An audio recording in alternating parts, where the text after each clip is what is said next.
नमस्कार। सिस्कियाँ का ये अगला वीडियो आपको समर्पित है और साथ ही नए साल की शुभकामनाएं। आज मैं फिर से सिस्कियों के तत्वाधान में महिलाओं की बात करूंगी। कभी कभी लगता है औरत होना एक सजा है। ना पढ़े तो अनपढ़ जाहिल, पढ़ ले तो पढ़ाई का घमंड है, शादी ना करे तो बदचलन न चढ़ी है, और कर ले तो अब आया हूँ पहाड़ के नीचे। सबसे मिलकर रहे तो चालाक, मिलकर ना रहे तो घमंडी, पढ़ लिख कर घर में रहे तो क्यों इतने साल और पैसे खोए। कोई नौकरी कर ले तो पढ़ निकल आए, नौकरी का घमंड है। सहकर्मी से बात कर ले तो चलता पुर्जा, और ना करे तो छोटी सोच वाली। बड़ा लंबा चिट्ठा है साहब, क्या कहें, अच्छा है कि चुप रहे। आज हम विकास के उच्चतम शिखर पर हैं और हमारी गिनती ताकतवर देशों के लिस्ट में होती है। लेकिन अफसोस की बात यह है कि इंडिया में महिलाओं पे होने वाले क्राइम का रेट कहीं भी घटने का नाम नहीं ले रहा है। हर 50 मिनट में एक महिला की प्रताड़ना या वुमेन क्राइम का केस दर्ज होता है, यानी 50 मिनट में 3 केस।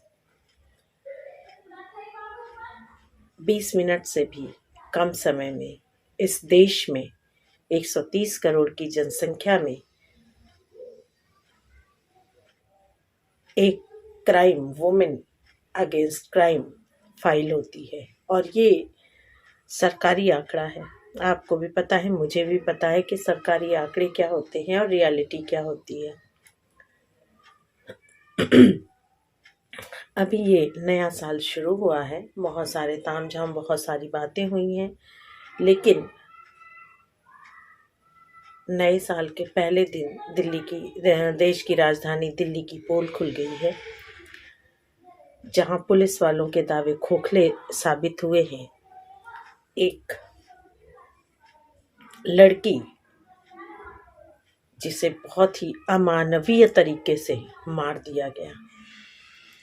हालांकि पुलिस ने इसे एक्सीडेंट दिखाने की कोशिश की, मुझे नहीं पता एक्सीडेंट है कि क्या है, लेकिन जिस रूप में उस लड़की की डेड बॉडी बरामद हुई वो अमानवीय, बर्बरता, पाशविक, जो भी कहूँ कम है। अब अपने कृत्यों पे लीपापोती करने के लिए पुलिस उसके कैरेक्टर पे दोषारोपण कर रही है, और समाज में ये अक्सर होता है। अगर ऐसा ना होता तो बलात्कार करने वाला व्यक्ति इज्जत के साथ समाज में घूमता और प्रताड़ना सहने वाली, बलात्कार को सहने वाली, मानसिक और शारीरिक दोनों रूप से टूट गई महिला, लड़की या कन्या दोषी ना साबित होती है। हो सकता है आप में से कुछ लोग मेरी इन बातों से सहमत ना हों और वो ऐसा कहें कि खुद से संभल के रहना चाहिए वगैरह वगैरह, लेकिन मैं पूछती हूँ, कहाँ तक संभला जाए। दानव घर में भी हैं, बाहर भी हैं। औरत को जिस्म के रूप में सिर्फ देखने वाले उसके अपने रिश्तेदार भी हैं और गैर भी हैं, पड़ोसी भी हैं, अजनबी भी हैं। आखिर वो बचे तो बचे कहाँ तक बचे। जिस देश के प्रधानमंत्री ने ये नारा दिया, बेटी बचाओ बेटी पढ़ाओ, लेकिन शायद आज ये स्लोगन भी खुद पर ही हंस रहा है, जो सिर्फ दीवारों, ट्रकों और गाड़ियों की शोभा बन के रह गया है। ना बेटी बचाई जा सकती है और ना बेटी पढ़ाई जा सकती है। कंजावाला की घटना से भी मैं बहुत द्रवित हूँ और मुझे लगता है कि मेरे जैसे और भी लोग द्रवित होंगे। उस घटना को देखने, सुनने और एनालिसिस करने के बाद मैं इस नतीजे पे पहुंची हूँ कि शायद वो वक्त आ गया है जब माँ अपने पेट में पल रही बेटी को खुद ही मार देना चाहेगी। जो मृतका है, जो लड़की है, जो कन्या है, जो बेटी है, वो अपने घर का अकेला पालनहार थी। उसके पिताजी नहीं थे। उसकी माँ किडनी की मरीज है और डायलिसिस चलता है। छोटे भाई बहन हैं जिनकी सबकी जिम्मेदारी इस लड़की ने ले रखी थी। और अब जैसा कि उसकी सहेली के माध्यम से इस बात को फैलाई जा रही है कि उस समय वो लड़की नशे की हालत में थी, तो मैं पूछना चाहती हूँ कि जो उसकी सहेली थी, अगर वो नशे की हालत में नहीं थी तो लाख लड़ाइयों के बाद उसने नशे में धुत लड़की की कोई स्कूटी चलाने की इजाज़त कैसे दी और अपनी जान को जोखिम में डाल के उस स्कूटी पे पीछे कैसे बैठी।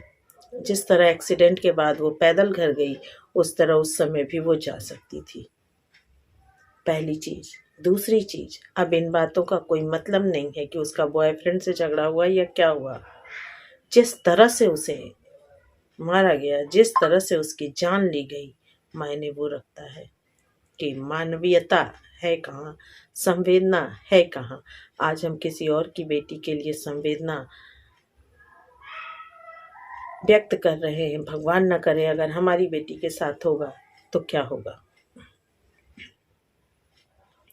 लेकिन अफसोस की बात यह है कि ये आवाज़ सिर्फ उसी वक्त उठती है, कुछ समय के बाद ये आवाज़ भी गायब हो जाएगी, पिछले बाकी केसों की तरह। चाहे वो आसिफा का केस हो, चाहे वो निर्भया का, सो कॉल्ड निर्भया का केस हो। अगर निर्भया के समय फास्ट ट्रैक और महिलाओं की सुरक्षा के लिए हर स्टेट के लिए एक फंड रिलीज किया गया, तो उस फंड का यूज हुआ या नहीं हुआ या किस तरह से हुआ, क्या ये देखना सरकार का काम नहीं? वो तो अच्छा है कि दिल्ली सरकार ने सीसीटीवी लगा रखे हैं, लोगों ने लाख आलोचनाएं की, लेकिन आज वही सीसीटीवी कैमरे जो हैं वो अहम विटनेस को फाइंड आउट करने में हेल्प किए हैं। तो इस घटना के बाद, जिस तरह निर्भया की घटना के बाद देश की राजधानी दिल्ली दहल उठी थी, उसी तरह से इस घटना के बाद भी देश की राजधानी दिल्ली दहल उठी है। और यहाँ रहने वाले महिलाएं, लड़कियां जो वर्किंग हैं, उनके मन में एक खौफ सा जरूर आया है। अभी आज सुबह मैं न्यूज़ देख रही थी और उसमें चित्रा सिंह एक जानी मानी न्यूज़ एंकर हैं और आज तक के भी एक और एंकर, इन दोनों लोगों ने रात के 2:30-3 बजे रियलिटी चेक किया। और जो उन्होंने रियलिटी चेक किया वो बिल्कुल सही है। वो तो रात के 2:30 बजे था। अगर आप 8, 9, 10 बजे भी कहीं खड़े होते हैं और आप फीमेल हैं तो आपको मदद करने के लिए बहुत से लोग आते हैं। भगवान जाने उनकी मनसा क्या है, मैं इस पे बोलना नहीं चाहती। हाँ, एक सवाल मैं पूछती हूँ कि ये लोग आते कहाँ से हैं? क्या इनसे ये पूछा जाए कि जो यहाँ पे खड़ी है लड़की या महिला, इसकी जगह अगर आपके घर की महिला हो तो आप क्या करेंगे? तो वो शायद यही कहते हैं, मैंने 1-2 लोगों से यही कहते सुना कि हमारे घर की लड़कियां ऐसी नहीं हैं, हमारे घर की लड़कियां और महिलाएं ऐसी नहीं हैं। मैं समझ नहीं पाती हूँ कि ऐसी नहीं है से क्या मतलब है। लेकिन एक सवाल ये भी है कि अगर आपके घर की महिलाएं, लड़कियां ऐसी नहीं हैं तो फिर हमारे घर के पुरुष भी तो आप जैसे नहीं हैं, जो रास्ते में किसी लड़की, किसी महिला को देख करके और बहती गंगा में हाथ धोने की कोशिश करें। उसकी क्या मजबूरी है, वो उस समय वहाँ क्यों है, ये जानने के बजाय आप इसमें इंटरेस्टेड होते हैं कि ये यहाँ खड़ी है तो इसे हमारी ज़रूरत है या इसे कुछ और चाहिए। एक सवाल और है। एक समय बहुत ज़ोर शोर से ये बात उठी कि 6 बजे के बाद महिलाओं को किसी भी ऑफिस में काम करने की ज़रूरत नहीं है। ऐसा कानून बनेगा या बनने वाला है कि कोई भी ऑफिस किसी भी फीमेल एम्प्लॉय को 6 बजे के बाद नहीं रोक सकता। लेकिन ये कितना कारगर हुआ, इसे कितना लागू किया गया, मुझे नहीं पता।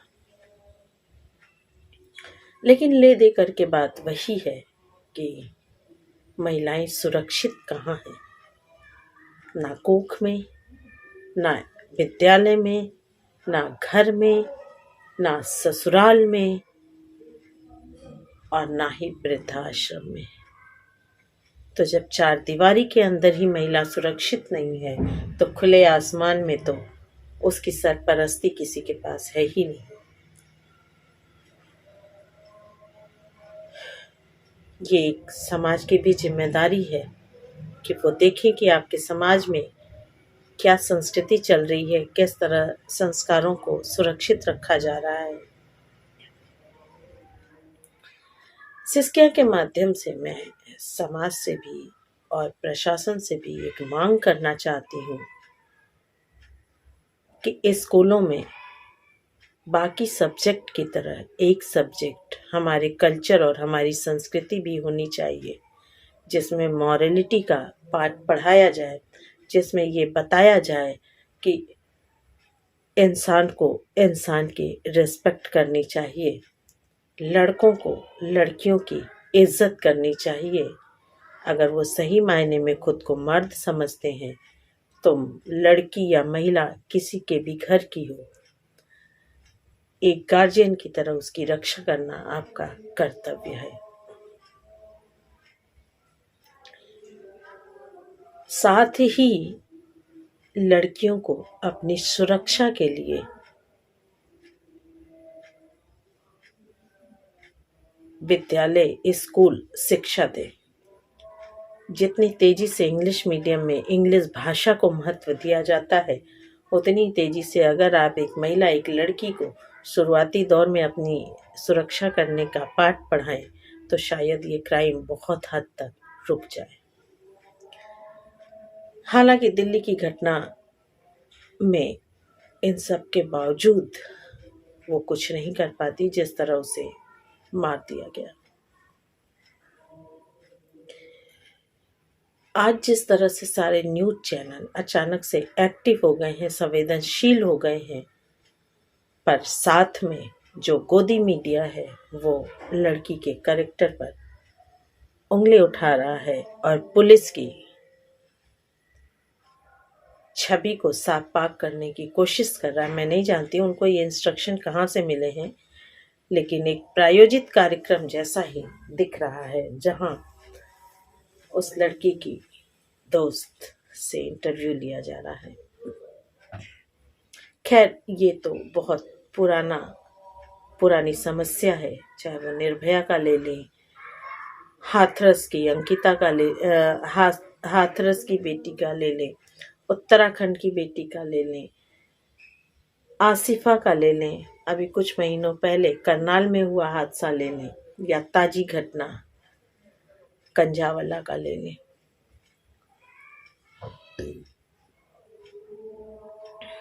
इससे हमें निपटने की कोशिश करनी चाहिए, क्योंकि जिस समाज में महिलाएं सुरक्षित नहीं हैं, वो समाज कभी भी तरक्की और यश नहीं पा सकता। आप बेशरम रंग, भगवा रंग, इस पे तो बहुत जोर शोर से विरोध करते हैं, लेकिन अभी तक किसी भी राजनीतिक गलियारे से गैर राजनीतिक बयान नहीं आया, या वो क्या कर रहे हैं, किस चीज की मांग कर रहे हैं, इस बात का कहीं से भी स्वर हमारे सामने नहीं आया। किसी समाज सेवी संस्था ने कायदे से इस पे अपने एक्शन नहीं लिए। तो मुझे यहाँ पे थोड़ा सा अफसोस होता है। कहते हैं अंधेर नगरी चौपट राजा। समाज में अगर नपुंसक लोग होंगे तो इस तरह की घटनाएं आम होगी। मैं अपने सिस्कियाँ के इस वीडियो के माध्यम से बड़ी जिम्मेदारी पूर्वक एक मांग करती हूँ कि या तो आप महिलाओं को पुरुषों के बराबर का दर्जा दें और जितने भी आरक्षण हैं आप उन्हें हटा दें। बस और मेट्रो के रिजर्व सीट हटा दें, क्योंकि शायद तब उन महिलाओं में खुद से लड़ने की ताकत आएगी और वो कहीं से भी खुद को कमज़ोर नहीं समझेंगी बल्कि मर्द के बराबर समझेंगी, और तब वो अपने सम्मान और अपनी सुरक्षा के लिए लड़ना भी सीख जाएंगी। मेरी इस बात पे बहुत से लोगों को इतराज़ होगा, मैं जानती हूँ, इसलिए मैंने कहा कि मैं बहुत जिम्मेदारी पूर्वक इस बात को आपके सामने रख रही हूँ।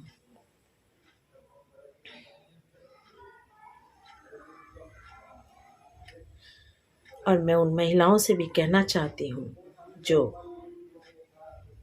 अपने महिला होने का सम्मान नहीं करती, अपने महिला होने की शक्ति को नहीं समझती और हमेशा प्रताड़ित होने के लिए तैयार रहती हैं कि ये तो नियति है, हम इसे नहीं बदल सकते। तो फिर आप जैसे लोगों को महिला होने के नाते किसी भी सुविधा को उठाने का हक नहीं है। क्यों बस में आप खोजती हैं कि ये महिला सीट है और पुरुष से आप बड़े हक से कहती हैं कि आप इससे उठ जाओ। फिर उस समय क्यों कमज़ोर पड़ जाती हैं जब सामने कोई मर्द आपको ज़रा सा छेड़ने की कोशिश करता है? आपका बीपी क्यों हाई हो जाता है? आप डर के मारे क्यों भागने लगती हैं? आप क्यों नहीं खड़े होकर पूरी ताकत से उसका विरोध करती हैं, उसे डट कर मुकाबला करती हैं? क्योंकि आप खुद को कमज़ोर समझती हैं और हर कमज़ोर चीज़ पर, व्यक्ति पर जिसे आपने ताकतवर कहा है, वो अपना शासन, प्रशासन, कुशासन सब चलाता है। तो मेरा मेन मकसद था सिस्किया में इस मसले को भी आप तक पहुंचाना, और मैंने अपना काम कर दिया है। मैंने अपने विचारों के साथ इस एक समस्या को आपके समक्ष ला दिया है। समाज के प्रति आपकी भी जिम्मेदारी है, क्योंकि समाज में आज आप हैं, कल आपके बच्चे होंगे, और अगर ये समाज में सुधार नहीं हुआ, संस्कृतियों को आपने अपने बच्चों तक नहीं पहुंचाया, तो पता नहीं किस गली में कब, कहाँ, कैसे कोई निर्भया या कोई अंजलि मार दी जाए और आप सिर्फ आंसू बहाते रह जाएं।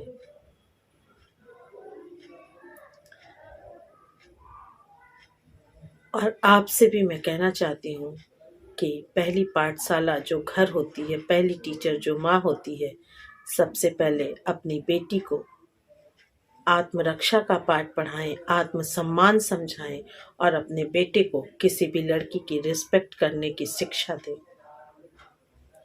उसे समझाएं कि अगर आप किसी की बेटी, किसी की बहन, किसी की माँ की रिस्पेक्ट नहीं करते हैं, तो आप ये आशा छोड़ दें कि आपकी माँ, आपकी बहन, आपकी बेटी की भी कोई रिस्पेक्ट करेगा।